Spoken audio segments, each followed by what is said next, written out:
इनको घेर लो। आसिम मुनीर, हम इसी तरह तेरा जीएस क्यों चलाएंगे? हाफिज साद रिजवी साहब गोलियां लगने से जख्मी हो गए हैं। तो लाशें इस तरह पड़ी थी कि हम बता नहीं सकते। ये नंबर इतना बड़ा है कि मैं आपके सामने रखूं तो आपकी चीखें निकल आएंगी। जितना बड़ा नंबर शाहतू के हवाले से ये मजहबी जमात क्लेम कर रही है। बीबीसी भी नाज़रीन शाहतू की तस्दीक कर रहा है। आपके एदाद-ओ-शुमार के मुताबिक कितने लोग जो है वो शहीद हो गए वहां पर? हजूर 500 से ऊपर होंगे। शहबाज शरीफ कुत्ता, खोता, बदतमीज। जो मनाजिर देखे वो इंतहाई तकलीफ दे हैं। पाकिस्तान की तारीख के बुरे दिनों में से एक और बुरा दिन, मुरीदखे में खून की होली खेली गई है। तो पाकिस्तान में गृह युद्ध छिड़ चुका है और लगातार पाकिस्तान सुलग रहा। पूरबन मार्च के ऊपर स्ट्रेट फायरिंग की जा रही है, यहाँ पे स्नाइपर चलाई जा रही है, यहाँ पे AK-47 का इस्तेमाल किया जा रहा है, यहाँ पे पुरअमन रहते शहरियों के ऊपर रियासत जो माँ होती है वो अपने बच्चों के ऊपर ये देख के कैसे भ्रष्ट मार रही है। हमारे पास इतने शहीद हो चुके हैं कि हमारे पास उठाने के लिए जगह नहीं है। साद हसन रिजवी तहरीक लब्बैक पाकिस्तान के सरबराह को गोली मार दी गई है मुरीदके में। इसके अलावा ये कहा जा रहा है कि 250 से ज्यादा लोग इस वक्त तक पाकिस्तान की पंजाब पुलिस और रेंजर्स के हाथों मारे जा चुके। मजहबी जमात के काफिले को घेर घार कर भून दिया गया, लिटरली भुना गया। उसके बाद बाकायदा से नाज़रीन लाशें पड़ी हुई हैं और पुलिस के डंडे उनके ऊपर मौजूद हैं। मैंने बेशुमार मनाजिर देखे हैं कि लोग सड़कों के ऊपर पड़े हैं और उनकी जान बचाने के लिए दूसरे लोग कोशिश कर रहे हैं। इस्लामाबाद की जिसको के कंटेनर सिटी बना दिया गया है, मैदान जंग बन चुका है मुरीद के। और निहत्ते तहरीक लब्बैक के कारकुनों पे गोली चलाई गई, उनके ऊपर शेलिंग की गई, उनके ऊपर टॉर्चर किया गया, बहुत सारे जख्मी हैं, बहुत सारे शहीद हो गए। मुरीदके से नाज़रीन एक बारूद की बू आ रही है, वहां से खून की बू आ रही है। मुरीदके के अंदर नाज़रीन जुल्म हुआ है, कयामत बर्पा कर दी गई है।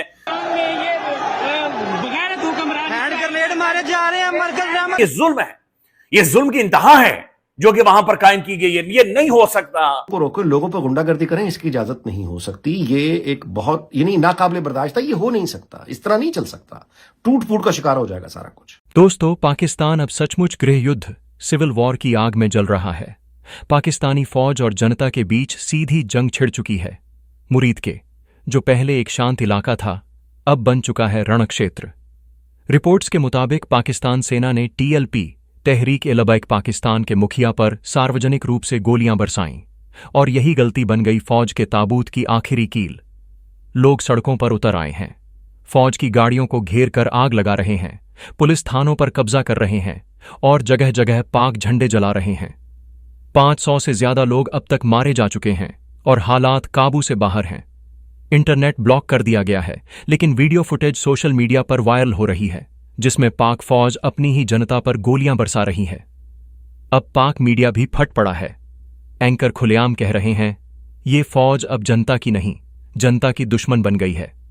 और सबसे बड़ा सवाल उठ रहा है, क्या अब पाकिस्तान टूटने की तरफ बढ़ चुका है? क्या ये सिविल वॉर पाकिस्तान को 3 हिस्सों में बांट देगा? अगर आपको लगता है कि अब पाकिस्तान की उलटी गिनती शुरू हो चुकी है, वीडियो को लाइक करो, नीचे कमेंट करो, पाकिस्तान सिविल वॉर और सब्सक्राइब करो। ये जो जमात है ये क्लेम कर रही है और बीबीसी क्लेम कर रहा है कि साद रिजवी साहब को अल्लाह ना करे लेकिन 3 गोलियां लगी हैं। मंसूर अली खान साहब अपने वीलॉग में ये क्लेम कर रहे हैं कि गोली नहीं लगी साद रिजवी साहब को। बहरहाल उनके बारे में अभी तक कोई इतलात नहीं है, कोई इतलात नहीं है। ये जो कसाई खाना मुरीदके को बनाया गया है उसके बाद से नाज़रीन अभी तक कोई अपडेट साद रिजवी साहब के हवाले से या उनके भाई के हवाले से नहीं आई। लेकिन एक बात दुरुस्त है नाज़रीन कि जब गोलियां चल रही थी, ये सारा ऑपरेशन हो रहा था, साद रिजवी वहां पर मौजूद था, वो भागा नहीं था, वो खड़ा था, वो छाती तान कर खड़ा था। वो जो गुफ्तगू कर रहा था मैं आपके सामने रखूंगा, लेकिन वो वहां पर मौजूद था। और वो जो कंटेनर था मरकजी नाज़रीन, वहां से जो आवाजें आ रही थी वो थी लब्बैक लब्बैक या रसूल अल्लाह लब्बैक, और इधर से तड़ तड़ तड़ तड़ तड़ तड़ तड़ मशीन गन्नें चल रही थी। ये जो गोलियां चल रही थी नाज़रीन, ये इसी अवाम की हैं। ये जो बंदूकें हैं ये इसी अवाम की हैं। ये जो हमारे ऑफिशियल्स थे नाज़रीन, ये जो इस महीने की तनख्वाह लेंगे, ये इसी अवाम की तनख्वाह लेंगे। अपनी अवाम को कौन गोलियां मारता है? अपने लोगों को कौन गोलियां मारता है? निहत्ते लोग हैं। मेरा खुद इख्तिलाफ है कि ये एहतजाज बनता नहीं था। मैं खुद ये समझता हूं कि इनका एहतजाज इस वक्त नहीं होना चाहिए था। और मैं खुद ये समझता हूं कि नाज़रीन साद रिजवी तैयार था मुज़ाकरात के लिए। वो मिन्नतें कर रहा था कि मेरे साथ मुज़ाकरात करें, उसे फेस सेविंग चाहिए थी, लेकिन उससे मुज़ाकरात नहीं किए गए, बल्कि ऊपर से बोतलें फेंकी गई कि गिरफ्तारी दो नहीं तो मारे जाओगे। और वो गिरफ्तारी के लिए भी तैयार थे। वो चाह रहे थे कि ये मामला किसी तरह से समेटा जाए, लेकिन घेर घार कर फिर नाज़रीन फजर के बाद एक ऑपरेशन किया गया और उन्हें गोलियां मारी गई।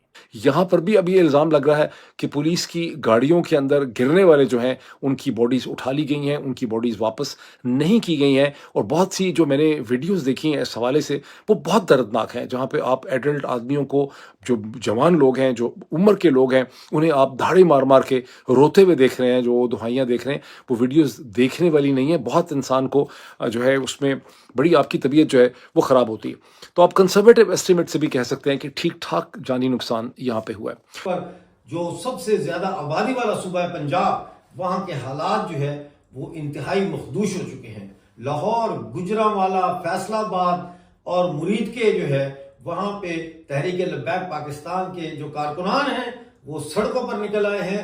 दूसरी तरफ से पंजाब पुलिस और रेंजर भी सड़कों पर निकल आई है। अब तक की इतलात ये है कि बेशुमार पाकिस्तानी रेंजर और पुलिस वाले जख्मी हो चुके हैं। एक स्टेशन हाउस ऑफिसर यानी SHO भी इसमें हलाक हो चुका है और 250 से ज्यादा तहरीक लब्बैक पाकिस्तान के कारकुनों की हलाकत का दावा किया जा रहा है।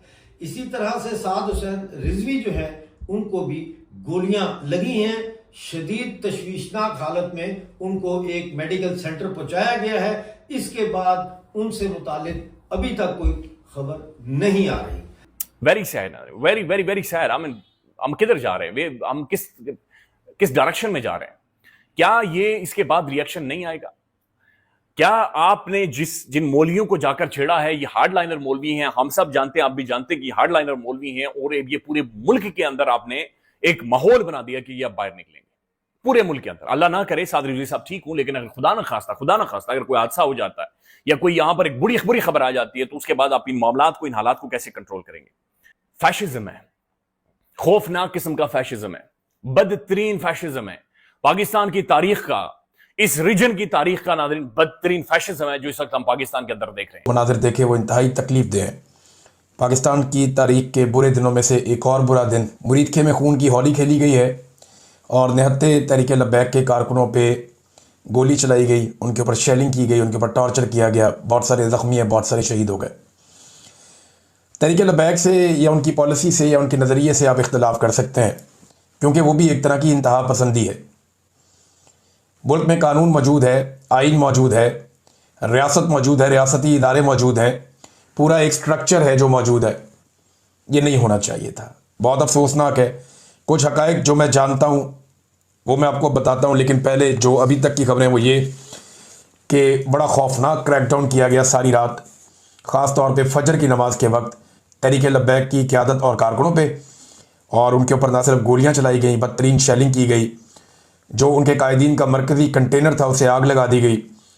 मैंने बेशुमार मनाज़िर देखे हैं कि लोग सड़कों के ऊपर पड़े हैं और उनकी जान बचाने के लिए दूसरे लोग कोशिश कर रहे हैं।